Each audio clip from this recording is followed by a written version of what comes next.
வாழ்க வையகம், வாழ்க வளமுடன். குரு வாழ்க, குருவே துணை.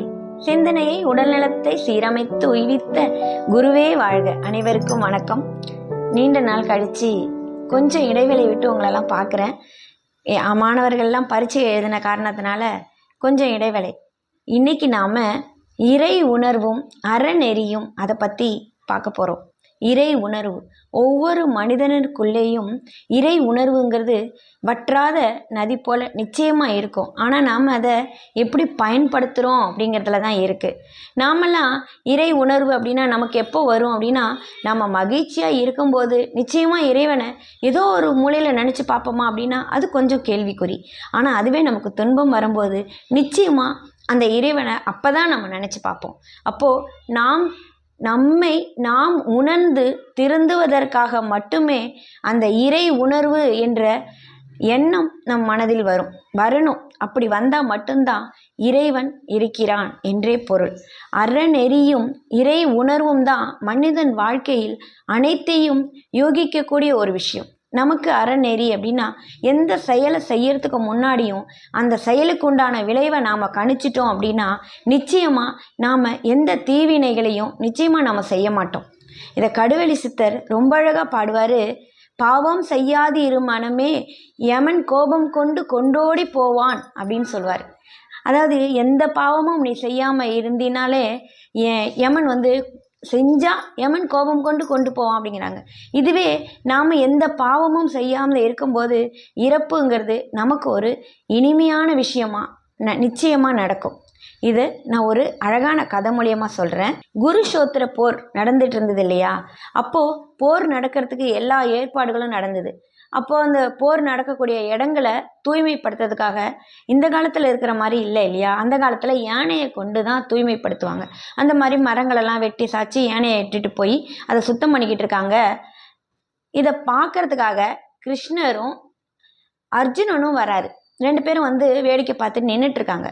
அப்போது ஒரு மரத்தை யானை வீழ்த்தி தள்ளும் போது அந்த மரத்துலேருந்து சிட்டுக்குருவியும் அதோட குஞ்சுகளும் கீழே விழுது. அப்போ அந்த சிட்டுக்குருவி சுற்றி முற்றி பார்த்துட்டு கிருஷ்ணன் இருக்கிறத பார்த்த உடனே அருகில் கிருஷ்ணன்கிட்ட கேட்குது, கிருஷ்ணா, நான் வாழ்கிற இடத்த இப்படி வெட்டி வீழ்த்துறீங்களே, என்ன காரணம் அப்படின்னு. அவர் சொல்கிறாரு, இது போர் நடக்க போகிற இடம், இதனால் ஒவ்வொரு செயலுக்கும் இங்கே ஒரு விளைவு உண்டு, நான் என்ன பண்ண முடியும் அப்படின்னு கேட்குறாரு. நான் வாழ்கிற இடமாச்சே அப்படிங்குது. அதுக்கு கிருஷ்ணன் ஒன்றுமே சொல்லாமல் அமைதியாக விலகி போயிடுறார். இந்த சிட்டுக்குருவி அதோடைய குஞ்சுகளோட என்ன செய்யறதுன்னு தெரியாமல் தவிச்சு நிற்கிது. கொஞ்சம் தூரம் நடந்து வந்ததுக்கப்புறம் அந்த யானை நிற்கிற இடத்த பார்த்து கிருஷ்ணர் என்ன பண்ணுறாருன்னா, அர்ஜுனன் கிட்ட அந்த அம்பை கொடு, உன்னோட வில்லையும் அம்பையும் கொடு அப்படின்னு சொல்லி கேட்குறாரு. அதை அர்ஜுனன் கொடுக்கும்போது அந்த யானை நோக்கி அம்பு எய்துறார். அந்த யானை மேலே படாமல் அது கழுத்தில் கட்டிருந்த மணியில் படுது. அந்த மணி பட்டு கீழே விழுந்துருது. இதை பார்த்து அர்ஜுனன் சிரிக்கிறாரு. அவர் என்ன சொல்கிறாரு, ஏன் கிருஷ்ணா, என்கிட்ட கொடுத்துருந்தா நான் யானையை வீழ்த்திருப்பனே அப்படின்னு. கிருஷ்ணர் ஒன்றுமே சொல்லாமல் அமைதியாக அந்த வில்லையும் அம்பையும் இதை நீனே வச்சுக்கோ, யானையை நான் வீழ்த்துறதுக்காக அம்பு எய்யலை அப்படின்னு சொல்லிட்டு அந்த எண்ணமும் எனக்கு இல்லை அப்படின்னு சொல்லிட்டு கொடுத்துட்றாரு. சரின்னு இவரும் வந்துடுறாங்க. போரும் முடிவுக்கு வந்துருச்சு. பாண்டவர்கள் ஜெயிச்சிட்டாங்க. அப்போது திரும்பி அந்த இடத்த வலம் வராங்க, சுற்றி பார்க்க வராங்க. அப்போது கிருஷ்ணர் அர்ஜுனன் கிட்ட சொல்கிறார், அந்த மணி கீழே கிடக்கு இல்லையா, அந்த மணியை எடு அப்படின்னு சொல்கிறார். இந்த யானையிலுமே விழுந்த இடம் அந்த மணி. உடனே அவர் சொல்கிறார், எவ்வளோ வேலை இருக்குது, நமக்கு போர் முடிஞ்சிருக்கு, இப்போ போய் எடுக்க சொல்கிறீங்களே அப்படின்னு. நீ எடு, நான் சொல்கிறேன் அப்படின்னும்போது சரின்னு சொல்லிட்டு அர்ஜுனன் அந்த மணியை எடுக்கிறார். பார்த்தா அந்த மணியிலேருந்து அந்த சிட்டுக்குருவியும் அந்த சிட்டுக்குருவிகளோட பிள்ளைகளும் பறந்து வராங்க. அப்போ தான் அர்ஜுனனுக்கு தெரியுது, அந்த சிட்டுக்குருவியை காக்கிறதுக்காக தான் கிருஷ்ணர் அம்பு எய்தி அந்த மணியை வீழ்த்தினாரு அப்படிங்கிறதே தெரிஞ்சிருக்கு. அந்த சிட்டுக்குருவி கிருஷ்ணர்கிட்ட எல்லா உயிர்களையும் காப்பாற்றின மாதிரி என்னையும் காப்பாற்றின, ரொம்ப நன்றி அப்படின்னு சொல்லிட்டு அது போயிடுச்சு.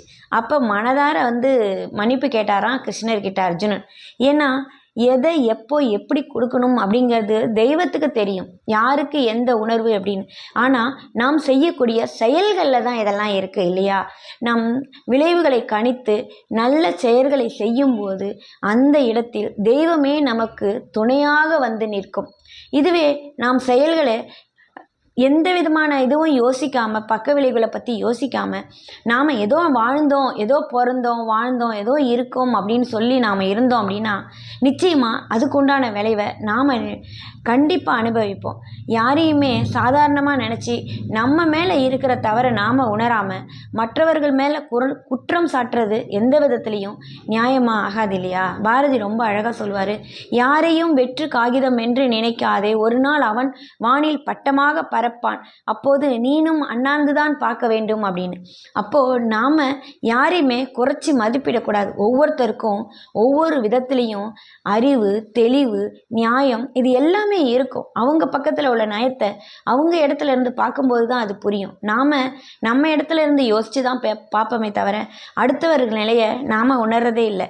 நான் இது ஒரு கதை மூலியமாக சொல்கிறேன். ஒரு துறவிக்கிட்ட 2 நண்பர்கள் வராங்க. சாமி, நாங்கள் தெரியாமல் கொஞ்சம் பாவம் செஞ்சிட்டோம், அந்த பாவத்துக்கு நீங்கள் தான் பிராயச்சித்தம் சொல்லணும் அப்படின்னு. என்ன பாவம் செஞ்சீங்கன்னு கேட்குறாரு. முதலாவது நண்பர் சொல்கிறாரு, சாமி, நான் தெரியாமல் என் மனசறிஞ்சு செய்யலை, ஆனால் என் நண்பன் இறக்கிறதுக்கு நானே காரணமாயிட்டேன். அதனால என்னோட அந்த குற்ற உணர்ச்சி திரும்பி தினம் எனக்கு ஒன்றுக்கிட்டே இருக்குது, எனக்கு ரொம்ப கஷ்டமாக இருக்குது, இதுக்கு நீங்கள் தான் வழி சொல்லணும் அப்படின்னு சொல்கிறார். சரின்னு 2ஆம் நண்பரை கேட்கும்போது அவர் சொல்கிறார், சாமி, நான் பெரிய பாவமெல்லாம் எதுவும் செய்யலை, ஆனால் சின்ன தவறாக கொஞ்சம் நிறைய பண்ணியிருக்கேன், அதுக்கு நான் என்ன பண்ணுறது அப்படின்னு கேட்குறாங்க. இப்போது 2 பேர்கிட்டையும் அந்த துறவி சொல்கிறாரு. முதலாவது நபர் இந்த நண்பரை கொன்னாருன்னு சொன்னார் இல்லையா, அவர்கிட்ட சொல்கிறாரு, நீ போய் மிகப்பெரிய உன்னால் தூக்க முடிஞ்ச மிகப்பெரிய பாறாங்கல்லை தூக்கிட்டு வான்னு. 2ஆவது நபர்கிட்ட சொல்கிறாரு, நீ குட்டி கல்லாக ஒரு மூட்டை நிறையா எடுத்துகிட்டு வா அப்படிங்கிறார். 2 பேரும் போகிறாங்க. 2 பேரும் போய் அதே மாதிரி தூக்கிட்டு வராங்க. இப்போ 1ஆம் நபர் ரொம்ப கஷ்டப்பட்டு தூக்க முடியாமல் அந்த மலையிலேருந்து தூக்கிட்டு வந்து கொடுக்குறாரு. இப்போ அந்த துறவி சொல்கிறார், இதை மறுபடியும் கொண்டுட்டு போய் அதே இடத்துல வை அப்படின்னு. அவர் ஒரு நிமிஷம் யோசித்து பார்த்துட்டு, சரி துறவி சொன்னால் சரியாக இருக்கும் அப்படின்ட்டு அவர் இறங்கி போயிடுறார். இப்போ திரும்பி இவர்கிட்ட சொல்கிறாரு, இந்த மூட்டையெல்லாம் கொண்டு எந்தெந்த கல்லை எந்தெந்த இடத்துல எடுத்தியோ அதையே கொண்டு போய் போடு அப்படிங்கிறார். இப்போ இவர் சொல்கிறார், சாமி, அது பெரிய கல், எடுத்த இடம் கண்டிப்பாக தெரியும், ஆனால் நான் எங்கே எடுத்தேன் எப்படி எடுத்தேன்னு கூட எனக்கு தெரியல, ஏதோ கைக்கு வந்ததை பொறுக்கி போட்டு வந்தேன், இப்போ போய் நீங்கள் இதை அந்தந்த இடத்துல போடணும், எப்படி சாமி முடியும் அப்படின்னு. அவரும் கல்லை போட்டு வந்துட்டார். அப்போ இந்த துறவி சொன்னார், பாவங்களும் இது மாதிரி தான். இப்போ இவர் சுமந்து கொண்டு வந்து திரும்பி அதே இடத்துல போய் வச்ச மாதிரி தன் மனதில் இருக்கிற பாரத்தை என்கிட்ட சொல்லி நீங்கள் பிராயச்சித்தம்ன்ற பேரில் மன்னிப்பு கேட்குறீங்க, ஆனால் மனம் உணர்ந்து திருந்தி வருந்தி மானசீகமாக ஒவ்வொரு நாளும் அந்த மனிதர்கிட்ட நீங்கள் மன்னிப்பு கேட்கணும். அவர் சார்ந்தவங்களுக்கு நீங்கள் உதவி செய்யணும்.